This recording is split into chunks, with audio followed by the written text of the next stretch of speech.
Assalamualaikum warahmatullahi wabarakatuh. Baik, di sini saya akan memaparkan sebuah materi tentang pengertian balago beserta uslubnya. Pengertian balago menurut bahasa yaitu as-saulu wal intihan, yang artinya sampai. Sedangkan menurut istilah pengertian balago terbagi menjadi dua, balago kalam dan balago mutakalim. Balago kalam yaitu ungkapan dengan tuntutan keadaan suatu redaksinya. Yang kedua, balagoh mutakalim, yang artinya pembicara menyampaikan redaksinya sesuai dengan ilmu balagoh.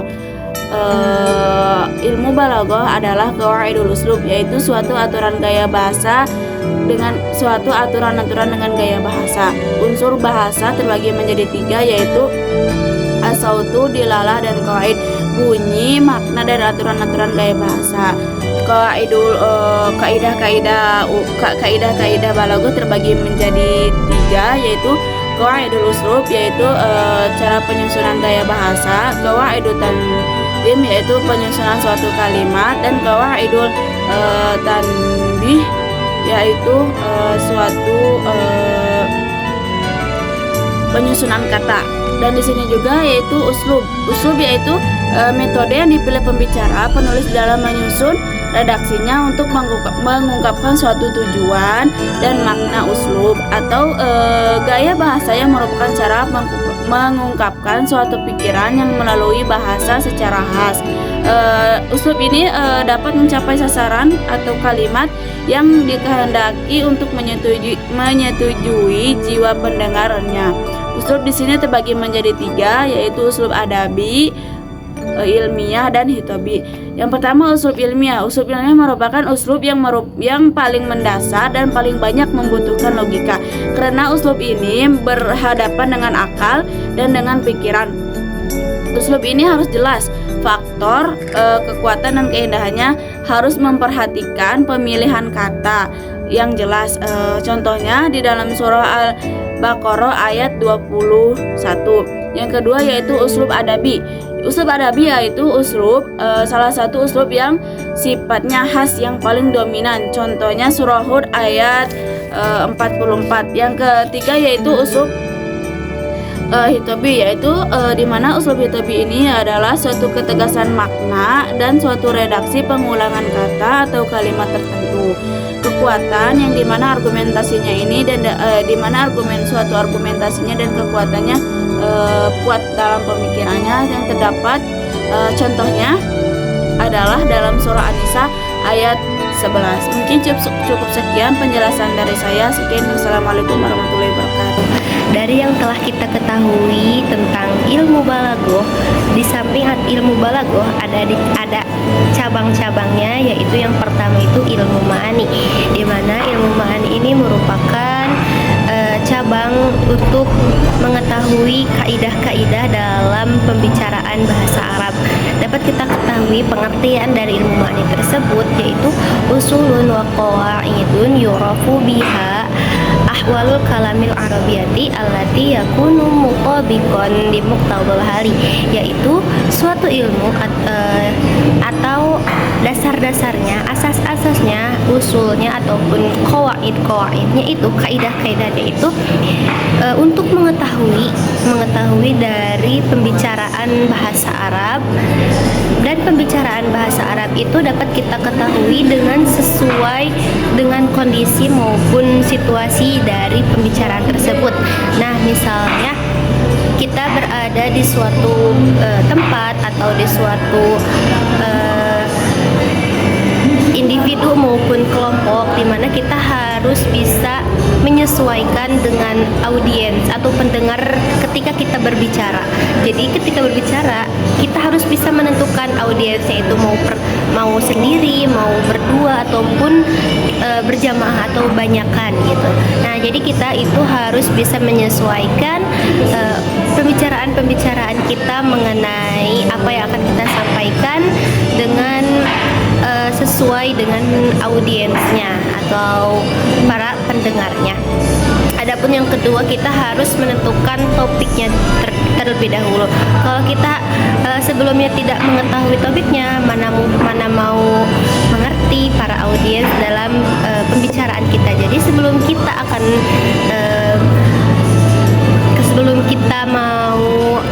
kita mau mengadakan pembicaraan, terlebih dahulu kita harus menentukan topik dari pembicaraan kita tersebut.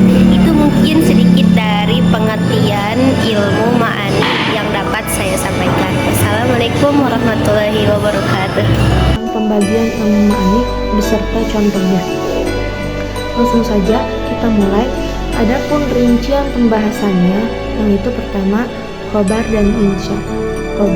Khobar adalah kalimat berita atau kalimat yang isinya itu informasi.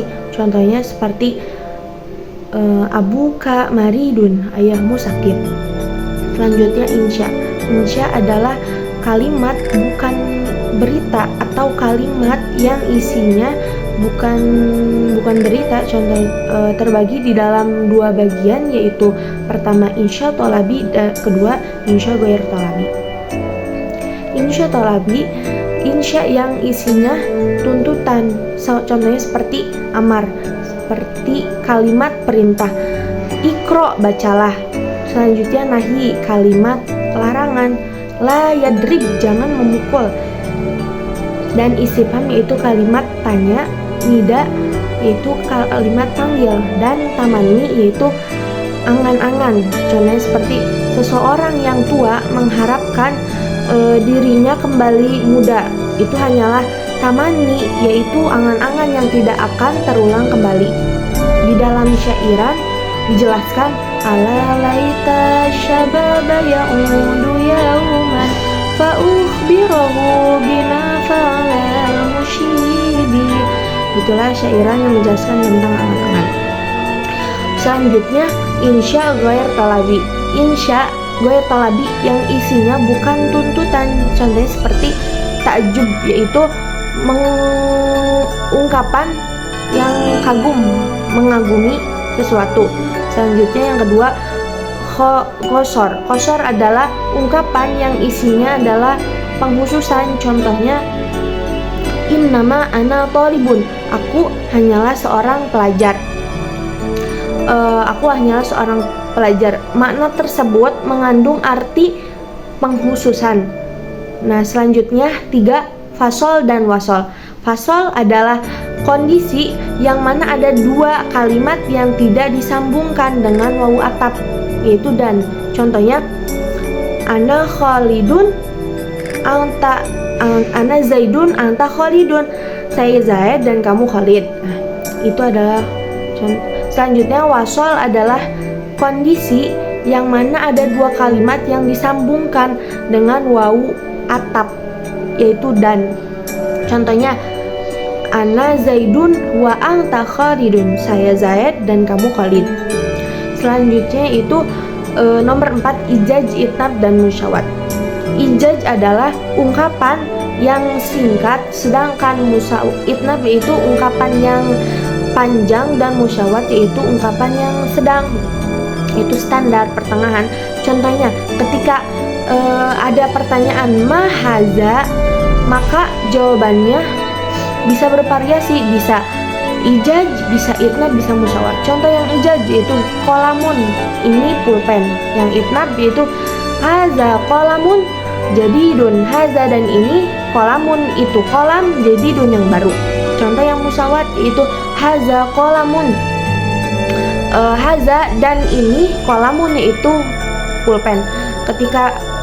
Ketika ditanya bisa menjawab dengan ijaz, bisa menjawab dengan itnab, dan bisa menjawab dengan musyawat. Itu tergantung situasi dan kondisi. Nah, itu yang dinamakan dengan ilmu ma'ani. Mohon maaf bila banyak kesalahan. Wabillahi taufik wal hidayah. Wassalamualaikum warahmatullahi wabarakatuh. Setelah kita membahas definisi ataupun ta'rif dari ilmu badi, selanjutnya akan kita bahas bagian-bagian dari ilmu badi itu sendiri. Nah, secara umum ilmu badi terbagi menjadi dua aspek. Aspek yang pertama yaitu keindahan makna ataupun muhsinatil ma'nawiyah, dan yang kedua ialah aspek keindahan lafaz ataupun muhsinatil lafziyah. Nah, yang pertama di dalam aspek keindahan makna ataupun muhsinatil ma'nawiyah itu terdapat beberapa bahasan. Nah, di antaranya adalah attibaq. Apa itu attibaq? At-tibak ialah pengungkapan dua lafaz yang berlawanan maknanya di dalam satu kalimat. Contoh dalam kalimat "Fatahsabuhum aiqadha wa hum ruqud", yang artinya kamu menduga mereka terbangun padahal mereka tidak tidur. Dalam pertanyaan seperti hal yastawil bakhil wal karim, apakah sama orang yang kikir dengan orang yang berulang? Kemudian yang kedua adalah sampai penggunaan lafaz ataupun pelaksanaan lafaz. Dalam pelaksanaan lafaz ini terdapat penjelasan di antaranya yaitu jinas. Apa itu jinas? Jinas ialah dua lafaz yang pengucapannya sama tapi maknanya itu berbeda. Contoh di dalam bait bersama itu Yahya falam yakun ila rodi amrillahi fisabil.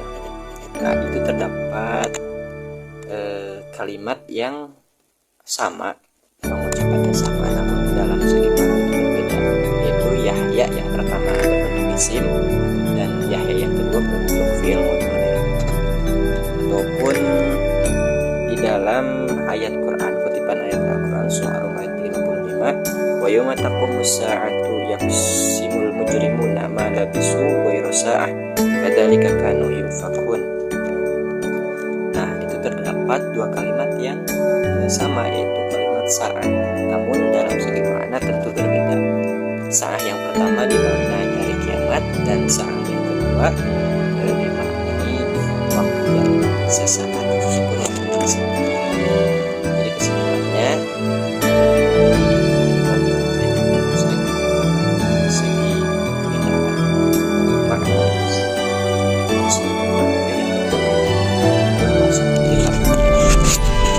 Di sini saya akan melanjutkan pembahasan mengenai ilmu bayan.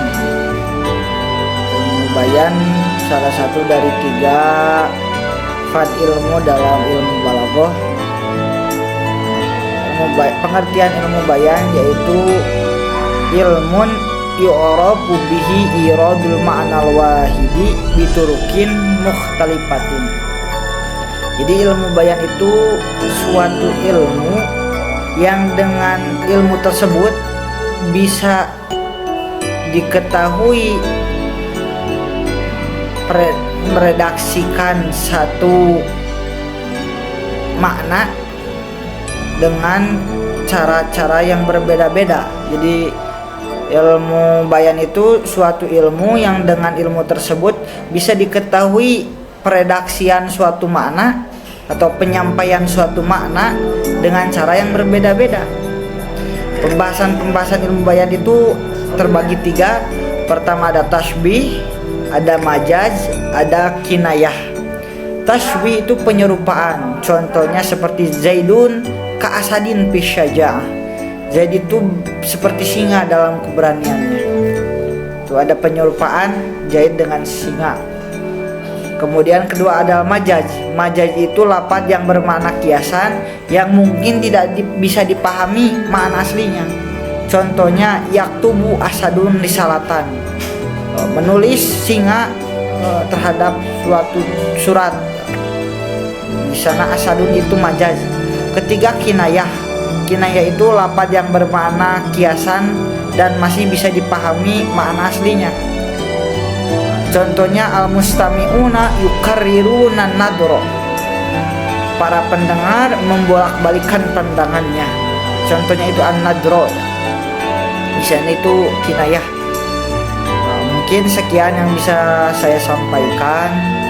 Mohon maaf apabila ada kekurangan dan kesalahan. Terima kasih atas perhatiannya. Assalamualaikum warahmatullahi wabarakatuh. Ilmu bayan beserta contohnya.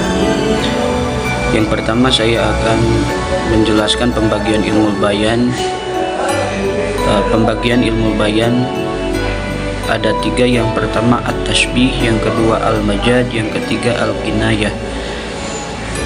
Yang pertama at-tasbih. At-tasbih itu adalah penyerupaan, menyerupakan sesuatu kepada sesuatu yang lain. Contoh at-tasbih, Jaidun ka'asadin bis syajaati, yang artinya Jaid itu seperti singa dalam keberaniannya, yaitu di dalam contoh tersebut menyerupakan Jaid dengan singa dalam hal keberaniannya. Yang kedua, pembagian ilmu bayan itu adalah al-majaj. Al-majaj itu adalah lafaz yang bermakna kiasi dan tidak bisa dipahami makna aslinya. Contoh majaj, yaktubu asadun risalatan, dia sedang atau akan menulis. Siapa asadun, siapa atau apa asadun singa, risalatan kepada satu risalah. Yang ketiga, pembagian ilmu bayan adalah al-kinayatu. Al-kinayah dalam pengertiannya lafaz yang bermakna kiasi yang dan masih bisa dipahami makna aslinya. Contoh kinayah, huwa harisun ala malihi, dia penjaga hartanya. Kan tidak masuk akal gitu contoh tersebut, tapi bisa dipahami dengan makna yang lain. Maksud dia penjaga hartanya adalah dia adalah orang yang kikir ataupun pelit. Terima kasih. Assalamualaikum warahmatullahi wabarakatuh. Di sini saya akan melanjutkan materi pembahasan, yaitu tentang definisi atau pengertian ilmu badi. Nah, apa yang dimaksud dengan ilmu badi? Ilmu badi itu ialah ilmu yuraku bihi al-wujuh wal mazaya lati turidul kalami hasinan wa tilawati wa tabsawu biha waraunaqa ba'da mutabiqul muqtadul hal, yang artinya ilmu yang dengannya dapat diketahui bentuk-bentuk dan keutamaan-keutamaan yang dapat menambah nilai keindahan dan estetika dari suatu ungkapan, membungkusnya dengan bungkus yang dapat memperbagus dan memperoleh ungkapan itu, di samping relevansinya dengan tuntutan keadaan, jadi sesuai keadaan. Jadi simpulnya, yang disebut ilmu badi itu ialah ilmu yang membahas bagaimana tata cara atau metode dalam memperindah dan menghiasi kalimat bahasa Arab. Sekian, mohon maaf bila ada kata yang salah. Wassalamualaikum warahmatullahi wabarakatuh.